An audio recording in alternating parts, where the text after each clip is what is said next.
Hey, hey guys! I just got back from the U.S. CIA Department of Information, and apparently they're adding Barack Obama to Fortnite, and Donald Trump is making another plan to take over America. All this and more I got from a file that's in this bag. Humanity, am I right? It was a huge mistake. There's definitely been some good that came out of humanity, as well as some bad, and then there's the stuff that nightmares are made from. I can never go back. I can never go back. But speaking of of the American government, let's talk about one of the best movies about one of the best thrillers I've ever seen, WarGames, released in 1983. WarGames is one of those movies where at first you don't really know if it is a game or if it is real. That's the slogan of the movie. It's a very thrilling and interesting movie that will definitely be worth talking about in an episode of My Thoughts Of. So first, the plot. It's about this kid, this teenager who stumbles upon a United States supercomputer that's meant to simulate a nuclear war between the U.S. and the Soviet Union, except he hacks into it and he plays a game, and the U.S. government mistaken it as if being real, except we start to wonder if it is real or not. Probably isn't, but okay, so before I praise this movie for being, a fantastic movie, are there any negatives before the positives? Not really. I mean, this is kind of one of the best movies I've ever seen in my life. Kind of, not really. It's kind of is. It's in my top 10 favorite movies. What negative could there be against this film? I guess you could say Matthew Broderick, but at least this is actually one of the few movies that he was in where he gives in a legit good performance. This, Ferris Bueller's Day Off, and probably Glory. I haven't seen Glory, but of course nowadays he's known as one of the most wooden still actors, even more wooden than Kevin Costner, which is somehow possible. And he has the same amount of interest in other movies like Godzilla, Christmas Story Live, and especially Deck the Halls as an actual plank of wood. Hell, a plank of wood can be interesting sometimes. Just watch Ed, Ed, and Eddie. I haven't, but just watch it. And that's the only negative. I guess sometimes he can be a bit dead, sound a bit dead inside. But yeah, that's it for crapping on this movie. Time to praise the hell out of it.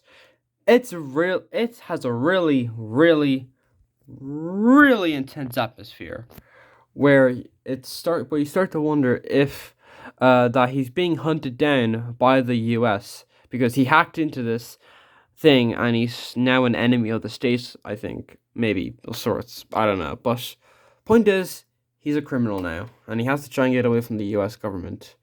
However, it's not like a fugitive level situation where he's being chased by the government for the whole movie. It's mainly just the middle of it. But yeah, all the other performances are really good as well. Dabney Coleman, John Wood, Ali Sheedy, who was also in Short Circuit and I think The Breakfast Club. The editing is pretty cool, I guess. I love the 80s atmosphere. Yeah, I don't really this is kind of a hard movie to talk about, but not really, because it's not really that talked about when it comes to reviews. It's been talked about a few times here and there, but it's mainly over the radar as being talked about. But I'm here to change that. Here's a few fun facts. There's two different directors. So it was first being directed by Martin Brest, who, if you don't know, directed Beverly Hills Cop. So that's a little nice. But he was fired and then replaced by John Badham, or he wasn't fired and he just left to work on Beverly Hills, which I haven't seen Beverly Hills Cop yet, but hopefully it is pretty good. It'd be pretty funny. But there are two scenes left in the film that Brett still directed, like the scene where David, the main character, played by Broderick, goes to the his hacker friends. One of them, played by is the nerd stereotype Eddie Deason, who was in a lot of who had played a lot of nerds in movies. You know, Grease, 1941, Midnight Madness. He was the nerd, essentially, and he's a nerd here. He's kind of an arrogant nerd, actually. But and there's a scene where David calls what's Ali Sheedy's character's name? Jennifer. While he's in Colorado, and he tells her to get to the airport somewhere. But yeah, those are the two scenes. The movie has a very sort of has a few comedic moments as well, like the classroom scene. It was actually pretty funny.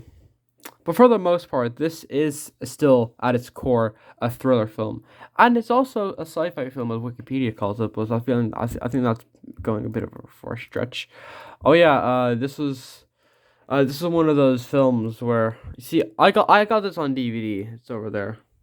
But for some unexplained reason, also with Secret of NIMH and Rocky 1, they shortened the screen to make it 16:9 instead of full screen, which is what the movie was shot in. But they didn't do it with Rain Man. So what's it with that, huh?